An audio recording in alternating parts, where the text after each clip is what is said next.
y equals brackets x plus 3, bracket x minus 2 times bracket x minus 1. We can see the dominant term is x cubed, and it's a positive x cubed.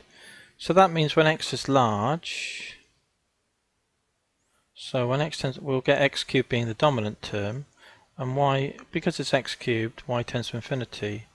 When x gets large negative, the dominant term is x cubed again, so that will tend to minus times a minus times a minus is a minus. So we can see what happens to the curve there then, can't we? We know where the roots are. Roots are x equals, when 1 is, we get y is 0. When x is 2, this will go to 0. And when x is minus 3. So these are the roots. So now we should be able to do some sort of sketch then. We're not asked to find the turning points, but we could find the turning points in the curve by expanding this bracket and differentiating, but we're not explicitly asked that, so we can sketch the curve without finding out the turning points. So let's do that then, shall we? The roots are 1, so we'll mark off 1 and 2, and then minus 3 will be back here, won't it? And we know it's a cubic because the dominant term is x cubed, it's a polynomial, so it's a cubic polynomial.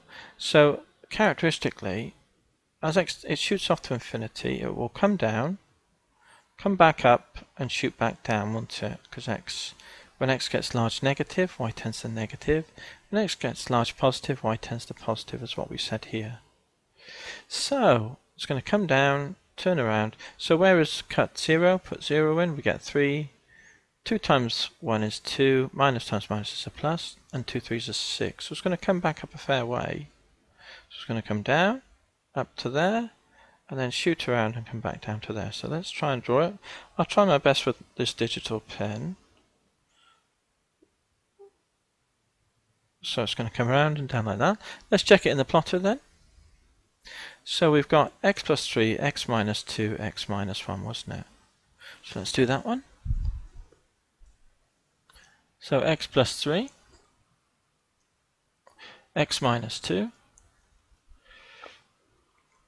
x minus 1. And we'll go back to minus 4, I think. And we'll go to 4, see if we can compare the curve. Yeah, let's not quite go so much up to 4 because we want to see this bit better, don't we, here? You can see what happens here like we've drawn. It goes through at 6. So let's go up to 3, say, on the plotter then, to have a closer look at that area there.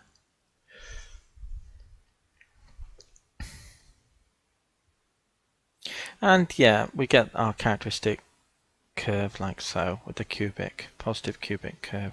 So that's fine, that's what we sketched, wasn't it? Here's our roots here, 1, 2 and minus 3.